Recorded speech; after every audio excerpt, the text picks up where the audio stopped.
Bienvenue sur Leadcorn, le podcast. Ici, on parle management et leadership, sans se prendre la tête, et surtout pour que ça fonctionne pour tout le monde. Que tu sois maman, papa, manager, chef, dirigeant, entrepreneur, le management n'est pas réservé à l'élite. Tu découvriras au fil des épisodes tous mes trucs et astuces qui te permettront de pouvoir te gérer toi, mais également de gérer une équipe. Et crois-moi, ça marche même avec ta belle-mère chiante. Je te dis à tout de suite pour l'épisode du jour. Et on se retrouve aujourd'hui pour un tout nouvel épisode où on va parler du personnel toxique. Pour la petite histoire, l'épisode sur le manager toxique a eu un franc succès, que ce soit au niveau des écoutes ou également des retours que j'ai pu en avoir à titre personnel. Je suis d'accord, comme je le disais dans cet épisode, le manager toxique peut l'être parce que de base c'est une personne toxique et de toute façon il se remettra jamais en question, mais aussi de par le parcours où il ne sait pas gérer la pression, il ne sait pas comment faire, on lui apprend pas, c'est quand même compliqué de devenir chef. Faut pas rêver, c'est pas si facile que ça. C'est une situation que j'ai vécue, j'ai été toxique à une période avant de prendre conscience que mon attitude n'était pas bonne, et tout le monde n'a pas cette réflexion. Mais, parce qu'il y a un mais, et chose dont on parle très peu sur les réseaux, dont on parle très peu... alors en interne on va parler de ce genre de cas, mais en tout cas l'afficher encore moins, c'est les membres du personnel qui sont toxiques. Ouais, parce que ça existe, faut quand même le dire, on va pas avoir peur des mots, il y a des cons et des connes, il faut savoir le dire. Donc ça rejoint un petit peu aussi également l'épisode du mouton noir, donc c'est-à-dire la personne dans ton équipe qui t'emmerde, qui te met des bâtons dans les roues, pour X ou Y raison. Bien souvent c'est par jalousie, cachée ou des choses comme ça. Mais en général ton mouton noir, t'arrives à en faire quelque chose. T'arrives à lui faire, prendre du recul, changer d'état d'esprit, ou du moins trouver des concessions pour arriver à bosser ensemble. Le salarié toxique, le collaborateur toxique, le prestataire toxique, toute personne avec laquelle tu es amené à travailler et qui va être horrible, ça existe.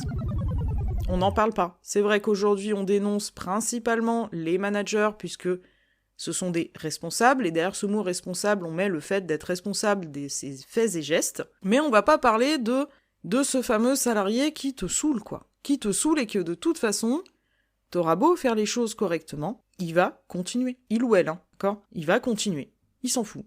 De toute façon, il a décrété que c'était comme ça. Et ce qui est assez dingue, c'est que c'est un cas que j'ai pu connaître dans mon activité précédente, mais c'est aussi un cas que je viens de rencontrer là. Tu vois, c'est une nouvelle toute fraîche, que je viens de rencontrer dans mon activité. Pour la petite info, si tu ne me suis pas sur les réseaux, je suis également correspondante de presse locale pour un journal départemental chez moi. Et donc je suis amenée à rencontrer énormément de personnes de ma commune. Parmi le public que je rencontre, il y a des associations, il y a des élus, il y a également des habitants qui font partie de groupes ou autres liés aux associations ou à d'autres structures. Et parmi ces personnes que j'ai pu rencontrer, la majeure partie du temps, ça se passe plutôt bien, puisque les gens sont quand même contents de passer dans le journal, ça fait de la pub, mais notamment sur les sujets politiques. Alors, c'est pas mon kiff, je dois le faire puisque ça fait partie, des attributions du journal. Ça m'arrive d'être appelé pour des sujets un petit peu politiques qui concernent ma commune en tout cas. C'est toujours, la politique de toute manière, un sujet qui déchaîne les foules et les passions. Et là, je viens d'avoir, il y a 2 jours, un exemple extraordinaire d'une personne clairement toxique. Et qui, je pense, ne se remettra pas en question, et qui se pense tout puissant, puisque cette personne s'en est quand même pris, a fait du harcèlement et des menaces à ma collègue dans le passé, je ne travaillais pas encore avec elle, lui a fait des menaces, et que franchement, je me suis dit, je te dis clairement ce qui s'est passé dans mon esprit, je me suis dit, elle s'est laissée impressionner, parce qu'effectivement, elle c'est une femme, lui c'est un homme, un mec un peu baraqué, tout, elle s'est peut-être laissée impressionner par ça, non, en fait, il est vraiment taré, sérieux. Et je pense que cette personne, dans son entreprise, et il m'a fait énormément penser à quelqu'un avec qui j'ai pu travailler, cette personne est purement toxique. Et du coup, elle va pousser à bout son chef. C'est ce qui m'est arrivé. Pousser à bout son N+1, parce que de toute façon, elle se remet pas en question, donc là, on n'est pas dans le cadre du mouton noir. Le mouton noir, on arrive encore à trouver des concessions. Difficilement, pour certains cas, ça prend du temps, mais en général, on arrive à faire quelque chose. Ici, on est sur le cas d'une personne qui, de toute façon, elle en a rien à foutre. Elle en a clairement rien à foutre, et elle va continuer à te saouler. et qui en plus est toxique dans la façon de, toi t'es son N+1, son N+2, donc ton N+1 à toi, elle va lui faire des super ronds de jambes, machin, lui lécher le cul, et ainsi de suite. Et forcément, ton N+1 va pas comprendre quand toi tu vas lui dire « Mais attends, je comprends pas, moi, ça se passe pas comme ça avec elle, Will, machin, non, effectivement, ton N+2 va pas comprendre puisque l'autre passe son temps à lui lécher les bottes. Parce que c'est des personnes qui savent très bien faire les choses. Et qu'est-ce qui va se passer? C'est que toi, au début, tu vas appliquer la méthode que je t'ai donnée dans l'épisode sur le mouton noir, c'est-à-dire d'aller discuter avec cette personne, qui va être capable, parce que c'est des gens un brin manipulateurs, qui va être capable de dire « Ouais, t'as raison, je vais faire attention et tout », et franchement, pendant 2-3 semaines, un peu plus, ça va super bien se passer. Il y aura de la communication, il y aura ainsi de suite. Sauf que cette personne toxique, elle reste toxique, et elle va aller engrainer dans ton dos des choses, elle va aller dire des trucs, et ainsi de suite, et là le regard des autres vont changer, les esprits vont s'échauffer, et comme tu n'auras plus la gestion, et en tout cas plus la main sur cette situation, malheureusement, parce que ça sera trop tard au moment où tu t'en rendras compte, tu vas toi-même devenir horrible et toxique. Et cette fameuse personne va te reprocher, ce n'est jamais de sa faute. Donc comme le manager toxique, c'est jamais de sa faute, c'est toujours la faute des autres le problème, la personne toxique, c'est la même chose. Et c'est vraiment un sujet où les gens qui sont comme moi, les personnes que j'ai pu rencontrer et tout ça, n'en parlent pas. N'en parlent pas parce qu'aujourd'hui on entend parler de managers toxiques, on entend parler de dirigeants toxiques, on entend tout ça, il faut être bienveillant, il faut être ci, il faut être là, mais à un moment donné avec ce genre d'énergumène que t'as en face, la bienveillance, elle a ses limites. Je suis désolée, ça va peut-être choquer des gens parce que oui, je parle, il faut être à l'écoute des gens, il faut être ci, il faut être là, il faut être moteur pour eux, leur enseigner des choses, les développer et ainsi de suite, mais moi je suis ok à partir du moment où la personne elle y met du sien. Quand en face tu te retrouves avec quelqu'un qui franchement a pas envie et tu le sens bien et que t'as déjà tout fait, ok, j'insiste bien sur le côté j'ai déjà tout fait, discuter, trouver des solutions, trouver des arrangements, arrondir les angles, et ainsi de suite. Que t'as déjà tout fait, et que de toute façon la situation ne change pas, et que cette personne elle est toujours aussi pourrie, ta vie va devenir difficile. Et donc ça, on n'en parle pas. On n'en parle pas. On parle de fidéliser nos équipes, on parle de fidéliser ses salariés, puisqu'aujourd'hui, il y a un gros problème dans le monde du travail, le turnover à peu près de toutes les boîtes. Alors, j'ai pas de chiffres en tête, mais c'est compliqué, les gens sont en burn-out et tout, et on rejette forcément la faute sur la direction. Oui, ça arrive que la direction fasse pas les choses comme il faut, je suis bien d'accord. Mais le truc, c'est qu'on protège énormément les salariés au détriment des directions. Et que les salariés le savent, donc certains en profitent. On dit toujours, tu vois, tu donnes le doigt, on te prend le bras. Ouais, il y en a, putain, ils font ça, ils te prennent même jusqu'au cou, Je dis, c'est compliqué. Donc j'attire ton attention là-dessus. Si tu vois que tu as des problèmes dans ton entreprise, imaginons tu es dirigeant, tu as 1 ou 2 managers, chefs d'équipe, et il y a des problèmes dans les équipes. Il va bien falloir faire la distinction et observer et bien sûr écouter l'ensemble du personnel et pas que le manager pour voir un petit peu ce qui se passe. Parce que tu peux avoir plusieurs problèmes, et déjà en tout cas il faut trouver la racine du problème. Ça peut venir de la façon de manager. Oui, c'est vrai, la majeure partie du temps j'avoue que ça vient de là. Ça peut venir donc d'un manque de formation et ainsi de suite.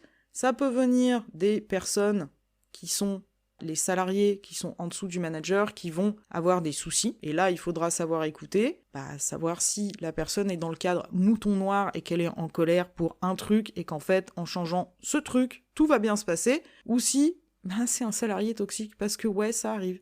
Et ces salariés toxiques qui sont dans une structure, tu les mets dans une autre, tout va bien. C'est comme ça. On peut pas tout savoir à l'avance, on peut pas tout deviner. Mais là, c'est vraiment aujourd'hui ce que je voulais dénoncer. Arrêtez de taper sur les directions aussi. Alors, je tape aussi beaucoup sur les directions, je ne le cache pas, pardon. Mais arrêtez de taper sur les directions parce qu'il y a aussi, malheureusement, du personnel où, n'ayons pas peur des mots, c'est des cons ou des connes. C'est comme ça, et tout le monde peut basculer de ce côté-là, c'est pas... là, je ne blâme personne en particulier, mais de haut en bas, donc du dirigeant tout en haut, et ainsi de suite jusqu'en bas de la chaîne, entre guillemets, même si j'aime pas ce mot-là, on peut trouver des cas particuliers. Et qui sont en dehors des cas que j'ai pu citer, c'est-à-dire le mouton noir avec lequel, t'arrives quand même avec le temps à avoir une prise de conscience et du recul. La fameuse étoile montante qui est capable de basculer mouton noir pour plusieurs raisons et qui va quand même s'impliquer dans l'entreprise. Et puis la personne qui clairement fait chier. De toute façon, on aura beau faire ce qu'on veut. Et puis c'est des cas assez particuliers. Nous, dans mon cas, en tout cas, c'est quelqu'un qui nous a quand même collé au prud'homme. Initialement pour quelque chose où c'était tout à fait justifié. Vraiment, c'était justifié. Un problème de procédure qui n'était pas respecté de la part de la direction. ça a été dénoncé, pas de problème, il a eu gain de cause, le patron avait entendu et il a dit effectivement je reconnais mes torts. Enfin, l'histoire s'est passée mais comme une lettre à la poste. Jusque-là, tout va bien. Et ensuite, il y a eu d'autres choses. Alors effectivement, mon N+2 de l'époque a très mal géré la chose, s'en est quand même pris verbalement à cette personne a réagi, sauf que ça faisait, au moment où cette histoire est arrivée, cette personne avait quand même 4-5 ans derrière lui dans l'entreprise, et 4-5 ans avec des problèmes de comportement. Et avec ce genre de truc, alors pas jusqu'au prud'homme, heureusement à chaque fois, merci, mais avec ces problèmes de comportement où il était toxique. Un coup il était ok, un coup il était pas ok, un coup il passait par X ou Y personne pour faire passer ses messages. Ensuite, c'est quelqu'un qui faisait partie de la même équipe de délégués du personnel que moi, et qui était aussi syndiqué, et qui a mis le syndicat dans l'histoire, alors qu'en fait, il n'y avait pas lieu de le mettre, parce que moi, il m'a très clairement dit, de toute manière, je veux vous faire chier. Donc ouais, pour moi, ce genre de cas-là, malheureusement, on peut pas faire grand-chose, c'est compliqué. Et ça existe, donc arrêtons donc aussi de fustiger un petit peu les dirigeants, les managers toxiques. Ce mot, je l'entends partout, et il est un peu galvaudé comme tout ce qui est bienveillance, éthique et authentique, parce que on met tout ce qu'on veut derrière aujourd'hui.